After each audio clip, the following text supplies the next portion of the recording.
ఇప్పుడు మత్తయి సువార్త 8వ అధ్యాయం. ఆయన ఆ కొండ మీద నుండి దిగి వచ్చినప్పుడు బహుజన సమూహములు ఆయనను వెంబడించెను. ఇదిగో కుష్ఠరోగి వచ్చి ఆయనకు మ్రొక్కి, ప్రభువా, నీకిష్టమైతే నన్ను శుద్ధినిగా చేయగలవనెను. అందుకాయన చెయ్యి చాపి వాని ముట్టి, నాకిష్టమే, నీవు శుద్ధుడవు కమ్మని చెప్పగా తక్షణమే వాని కుష్ఠరోగము శుద్ధి ఆయెను. అప్పుడు యేసు, ఎవరితోనూ ఏమీయూ చెప్పకు సుమీ, కాని నీవు వెళ్ళి వారికి సాక్షార్థమై నీ దేహమును యాజకునికి కనబరుచుకొని మోషే నియమించిన కానుక సమర్పించుమని వానితో చెప్పెను. ఆయన కపెర్నహూములో ప్రవేశించినప్పుడు ఒక శతాధిపతి ఆయన యొద్దకు వచ్చి, ప్రభువా, నా దాసుడు పక్షవాయువుతో మిగుల బాధపడుచు ఇంటిలో పడియున్నాడని చెప్పి ఆయనను వేడుకొనెను.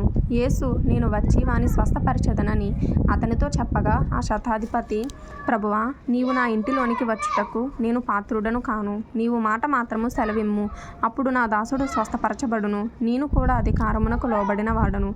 నా చేతి క్రింద సైనికులున్నారు.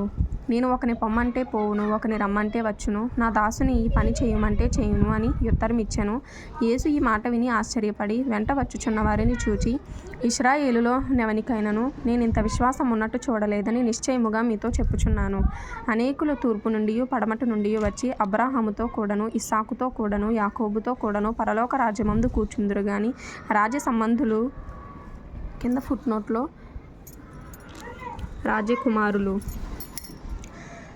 రాజ్య సంబంధులు వెలుపటి చీకటిలోనికి త్రోయబడుదురు. అక్కడ ఏడ్పును పండ్లు కొరుకుటయు నుండునని మీతో చెప్పుచున్నానెను. అంతటా యేసు, ఇక వెళ్ళుము, నీవు విశ్వసించిన ప్రకారము నీకు అవునుగాకని శతాధిపతితో చెప్పెను. ఆ గడియలోనే అతని దాసుడు స్వస్థత నొందెను. తరువాత యేసు పేతురింటిలో ప్రవేశించి జ్వరముతో పడియున్న అతని అత్తను చూచి ఆమె చెయ్యి మొట్టగా జ్వరం ఆమెను విడిచెను. అంతటా ఆమె లేచి ఆయనకు ఉపచారము చేయసాగెను. సాయంకాలమైనప్పుడు జనులు దయ్యములు పట్టిన అనేకులను ఆయన యొద్దకు తీసుకుని వచ్చిరి. ఆయన మాట వలన దయ్యములను వెళ్ళగొట్టి రోగుల నెలను స్వస్థపరచెను. అందువలన ఆయనే మన బలహీనతలను వహించుకుని మన రోగములను భరించెనని ప్రవక్త అయిన యెషయా ద్వారా చెప్పబడినది నెరవేరును. యేసు తన యొద్దనున్న జన సమూహమును చూచి అద్దరికి వెళ్ళవలెనని ఆజ్ఞాపించెను. అంతటా ఒక శాస్త్రి వచ్చి, బోధకుడా, నీవెక్కడికి వెళ్ళినను నీ వెంట వచ్చెదనని ఆయనతో చెప్పెను. అందుకు యేసు, నక్కలకు బొరియలును ఆకాశ పక్షులకు నివాసములను కలవుగాని మనుష్య కుమారునికి తలవాల్చుకొనుటకైనను స్థలము లేదని అతనితో చెప్పెను. శిష్యులలో మరియొకడు, ప్రభువా, నేను మొదట వెళ్ళి నా తండ్రిని పాతిపెట్టుటకు నాకు సెలవిమ్మని ఆయనను అడుగగా, యేసు అతని చూచి, నన్ను వెంబడించుము, మృతులు తమ మృతులను పాతిపెట్టుకొననిమ్మని చెప్పెను. ఆయన దోణి ఎక్కినప్పుడు ఆయన శిష్యులు ఆయన వెంట వెళ్ళిరి. అంతటా సముద్రము మీద తుఫాను లేచినందున ఆ దోణి అలల చేత కప్పబడెను. అప్పుడు ఆయన నిద్రించుచుండగా వారు ఆయన యొద్దకు వచ్చి, ప్రభువా, నశించిపోవచున్నాము, మమ్మను రక్షించుమని చెప్పి ఆయనను లేపిరి. అందుకాయన, అల్ప విశ్వాసులారా, ఎందుకు భయపడుచున్నారని వారితో చెప్పి లేచి గాలిని సముద్రమును గద్దింపగా మిక్కిలి నిమ్మలమాయెను.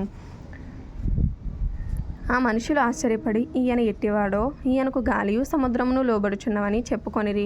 ఆయన అద్దరినున్న గదరేనీయుల దేశము చేరగా దయ్యములు పట్టిన 2 మనుషులు సమాధులలో నుండి బయలుదేరి ఆయనకు ఎదురుగా వచ్చిరి. వారు మిగుల ఉగ్రులైనందున ఎవడునూ ఆ మార్గమున వెళ్ళలేకపోయెను. వారు, ఇదిగో, దేవుని కుమారుడా, నీతో మాకేమి? కాలము రాకమునుపే మమ్మును బాధించుటకు ఎక్కడికి వచ్చితివా అని కేకలు వేసిరి. వారికి దూరమున గొప్ప పందుల మంద మేయుచుండగా ఆ దయ్యములు, నీవు మమ్మును వెళ్ళగొట్టిన ఎడల ఆ పందుల మందలోనికి పోనిమ్మని ఆయనను వేడుకొనెను. ఆయన వాటిని పొమ్మనగా అవి ఆ మనుషులను వదిలిపెట్టి ఆ పందులలోనికి పోయెను. ఇదిగో, ఆ మందంతయు ప్రపాతము నుండి సముద్రంలోనికి వడిగా పరుగెత్తుకొని పోయి నీళ్లలో పడి చచ్చెను. వాటిని మేపుచున్నవారు పారిపోయి పట్టణములోనికి వెళ్ళి జరిగిన కార్యములన్నీయు దయ్యములు పట్టిన వారి సంగతియు తెలిపిరి. ఇదిగో, ఆ పట్టణస్థులందరూ యేసును ఎదుర్కొనవచ్చి ఆయనను చూచి తమ ప్రాంతములను విడిచి పొమ్మని ఆయనను వేడుకొనిరి.